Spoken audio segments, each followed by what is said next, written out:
নমস্কার, আমি অমল সরকার দ্য ওয়ালে আপনাদেরকে স্বাগত। আপনাদের প্রথমেই শুভ বিজয়ার অনেক অনেক শুভেচ্ছা জানাই। আজ আমাদের বিষয় মোদি রথ। রথের প্রসঙ্গে আসার আগে কয়েকটি অভিনব তথ্য আপনাদের সঙ্গে বিনিময় করি। এই তথ্যগুলো সচরাচর আমাদের আলোচনায় খুব একটা আসে না। যেমন ধরা যাক যে দেশে জেলার সংখ্যা কত। আমরা অনেক সময় দেশের মোট রাজ্যের সংখ্যাই আমাদের মনে থাকে না, বা রাজ্যে মোট জেলার সংখ্যা কত অনেককেই জিজ্ঞাসা করলে চট করে বলতে পারবেন না, ভাবতে হবে। কিন্তু ইদানিং মিডিয়াতে খুব আলোচিত হচ্ছে যে দেশের জেলার সংখ্যা 765, যদিও দু একটি মিডিয়াতে কোথাও 787, 779 এরকম ফিগারও লেখা হয়েছে। ওয়েবসাইট চেক করেও দেখা যাচ্ছে যে নানা রকম ফিগার আসছে। যাই হোক, এবারে আসা যাক যে দেশে গ্রাম পঞ্চায়েতের সংখ্যা কত। এই তো কদিন আগে আমাদের রাজ্যে পঞ্চায়েত নির্বাচন হয়ে গেল, তো গোটা দেশেই পঞ্চায়েত ব্যবস্থা আছে। এখন আমাদের দেশে পঞ্চায়েতের সংখ্যা কত, গ্রাম পঞ্চায়েতের সংখ্যা কত, এই সংখ্যাটা জানা যাচ্ছে 2,69,000। ধরা যাক পুরসভার সংখ্যা কত, এটাও এখন একটা আলোচিত সংখ্যা যে দেশে পুরসভা হচ্ছে 3700 মতন। আরও একটি তথ্য সামনে এসছে যে দেশে জনবহুল এলাকা, অর্থাৎ যেখানে প্রচুর মানুষ জড়ো হন, এই রকম এলাকার সংখ্যা আনুমানিক কত হতে পারে। এরকম একটি সংখ্যাও কিন্তু এখন সংবাদ মাধ্যমে আসছে যে এই সংখ্যাটি প্রায় 14,000। এই পরিসংখ্যানগুলো সামনে আসছে এই কারণে যে ভারত সরকারের আগামী 15ই নভেম্বর থেকে যে কর্মসূচি সারা দেশে পালিত হতে যাচ্ছে, 2 মাস ব্যাপী, 2 মাসের বেশি সময় ধরে একটা কর্মসূচি পালিত হবে, যেটাকে বলা হচ্ছে বিকশিত সংকল্প যাত্রা, বিকশিত ভারত সংকল্প যাত্রা। এই সংকল্প যাত্রা বিষয়টি হচ্ছে যে নরেন্দ্র মোদী গত 9.5 বছরে যে সমস্ত কল্যাণমূলক কাজ দেশের জন্য করেছেন, সেই সমস্ত প্রকল্প নিয়ে ভারত সরকারের রথ যাবে দেশের নানান প্রান্তে। এই রথ মানে হচ্ছে আধুনিক গাড়ি। ভারতের রথ আমরা ইতিমধ্যে আধুনিক রথ আমরা জানি যে সবসময় সেটা আসলে কোনো একটি গাড়ি, অর্থাৎ একটি বাস, সেটাকে একটা রথের চেহারা দেওয়া হয়। আমরা তো লালকৃষ্ণ আদবানির রামরথের কথা জানি। তিনি গুজরাটের সোমনাথ মন্দির থেকে অযোধ্যার উদ্দেশ্যে রামরথ ছুটিয়েছিলেন। এছাড়া ভারতবর্ষের বিভিন্ন প্রান্তে বিভিন্ন নেতা তারা বিভিন্ন সময় রথ বার করেছেন। বিহারে একটা সময় খুব বিখ্যাত ছিল লালু প্রসাদের গরিব চেতনা রথ। এবার দেশবাসী পর্যবেক্ষণ করবেন, তারা দেখতে পাবেন মোদি রথ। যদিও এর নাম মোদি রথ নয়, কিন্তু যেভাবে এই রথের ভাবনাটিকে সামনে আনা হয়েছে তাতে এটাকে স্বচ্ছন্দে মোদি রথ বলা যায়। এই মোদি রথের বিষয়টি আমি বললাম যে এই রথ আসলে ভারত সরকারের যে কর্মসূচি, অর্থাৎ মোদি সরকারের যে কর্মসূচিগুলি, সেইগুলি প্রচার করবে তারা। এমন যেন যে আমরা সেই বিষয়গুলো জানি না। আমরা কিন্তু জানি যে কোন প্রকল্পের কি বিষয়, বরং আমরা খানিকটা বেশিই জানি। আমরা জানি যে যতটা সরকারের তরফে বলা হচ্ছে বাস্তবে ততটা নয়। যেমন ধরা যাক উজ্জ্বলা যোজনা, উজ্জ্বলা যোজনায় যে সংখ্যাগুলি বলা হয় তাই নিয়ে নানান সময় বিভিন্ন রিপোর্ট বেরিয়েছে যেগুলি অতিরঞ্জিত, বা আরও যে সরকারি পরিসংখ্যানগুলো, এবং এটা শুধু মোদি সরকার বলে নয়, যে কোনো সরকারের ক্ষেত্রেই পরিসংখ্যান তারা যা দাবি করে তার সঙ্গে বাস্তবের কোনো মিল নেই। এখন মোদি সরকার তারপরেও কিন্তু এই তার যে কল্যাণমূলক কর্মসূচি, সেই কর্মসূচিগুলি নিয়ে গোটা দেশের প্রান্তে প্রান্তে যাবে, এবং সুসজ্জিত বাসকে একটা রথের চেহারা দেওয়া হবে।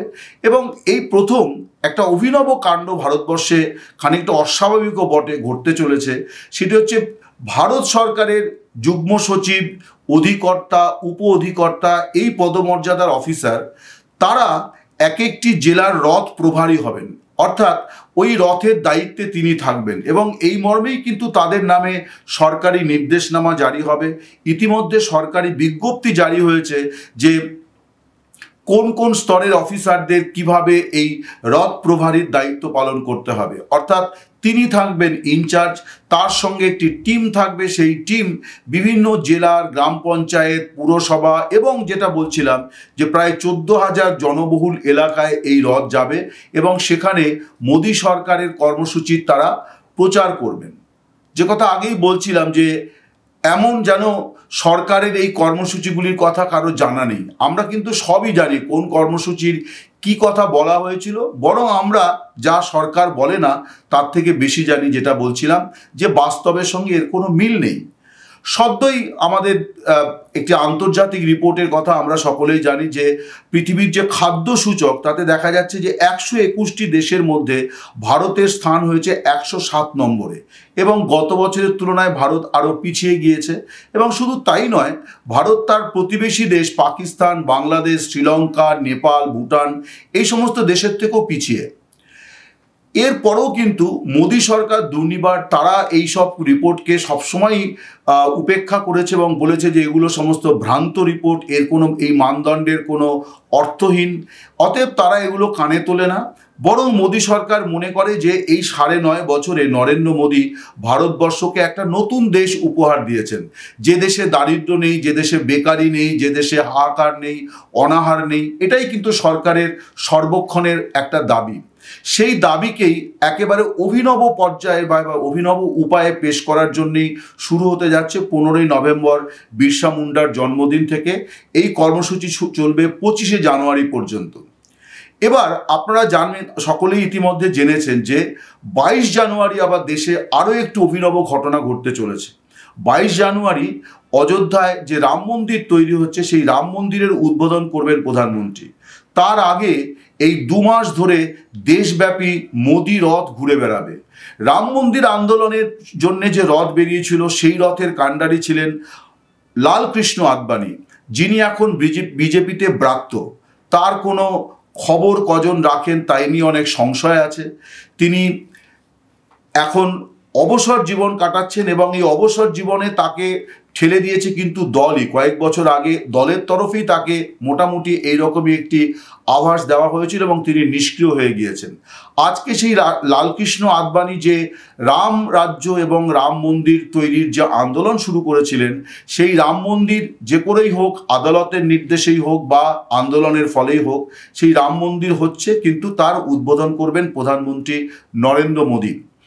মোদী এই যে রাম মন্দির উদ্বোধনকে সামনে রেখে গোটা দেশে তার এই যে উন্নয়ন রথের বার্তা, উন্নয়নের বার্তা নিয়ে যে রথ চলে যাবে, এই রথ এর সঙ্গে আসলে তিনি রাম মন্দিরের উদ্বোধনটাকেও অদ্ভুতভাবে মিশিয়েছেন।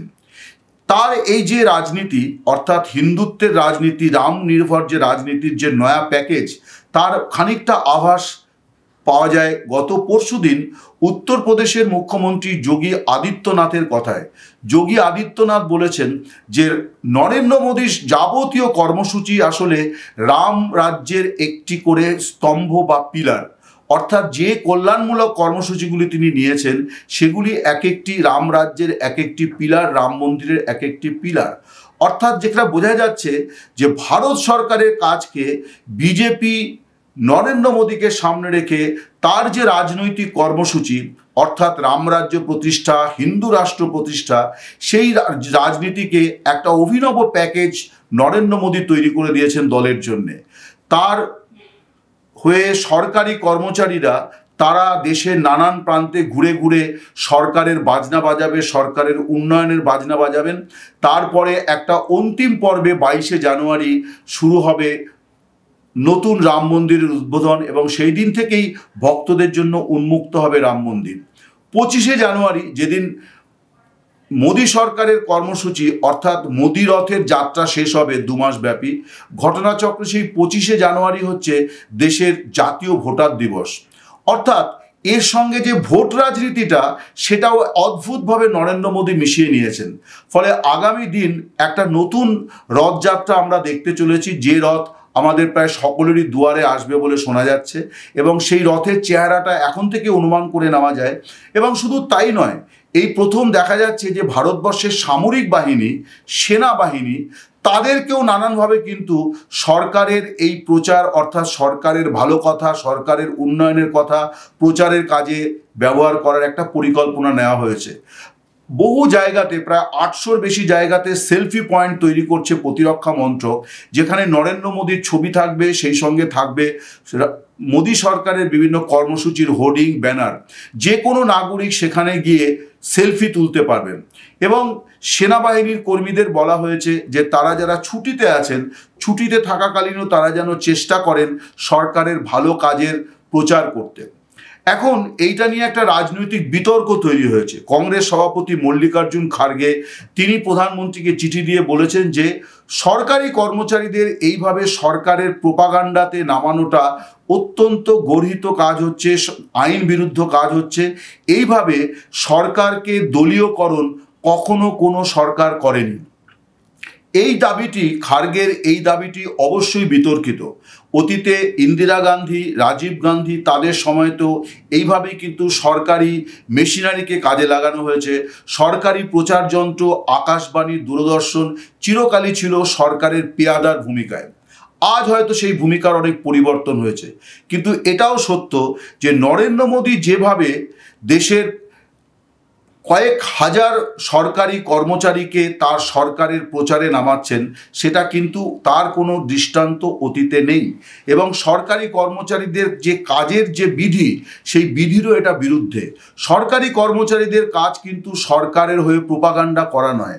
সরকারি কর্মচারীদের কাজ সরকারের কর্মসূচি বাস্তবায়ন করা। কিন্তু দেখা যাচ্ছে যে ঠিক ভোটের কয়েক মাস আগে তাদেরকেই একেবারে বিজেপির কার্যকর্তায় পরিণত করা হচ্ছে। তারা একেবারে বিজেপির প্রচারকের ভূমিকায়, মোদির প্রচারকের ভূমিকায় মানুষের দুয়ারে যাবেন যে নরেন্দ্র মোদীর প্রধানমন্ত্রীত্বে এই সুবিধা আপনারা পেয়েছেন। কতজনের অভিজ্ঞতার সঙ্গে সরকারের বক্তব্য মিলবে আমরা জানি না, তার প্রতিক্রিয়া কী হবে আমরা জানি না, ভারতবাসী, দেশবাসী কিভাবে এই রথকে গ্রহণ করবে আমরা জানি না। কিন্তু একটা তুমুল কৌতূহল ভারতবর্ষে তৈরি করা হচ্ছে, একটা বিরাট বড় উদযাপনের আয়োজন করা হচ্ছে যে যেন নরেন্দ্র মোদী ভারতের প্রধানমন্ত্রী হওয়ার পর এই আজকের ভারতের জন্ম হয়েছে। অর্থাৎ এমন একটি ধারণা তৈরি করার চেষ্টা হচ্ছে যে আজকের এই যে আধুনিক ভারত, এই যে উন্নত ভারত, নানান ক্ষেত্রে সফল ভারত, এই ভারতের জন্ম দিয়েছেন নরেন্দ্র মোদী 2014-এ প্রধানমন্ত্রী হওয়ার পর। আপনাদের অনেকেরই মনে থাকবে যে গত বছর গুজরাটের বিধানসভা নির্বাচনের প্রচারে গিয়ে মোদী সরাসরি নির্বাচনী মঞ্চ থেকে দাবি করেছিলেন, এই গুজরাট আমার তৈরি। আমাদের ধারণা আগামী দিনে আমাদেরকে শুনতে হবে, এই ভারত আমার তৈরি। বক্তা নরেন্দ্র মোদী। নমস্কার।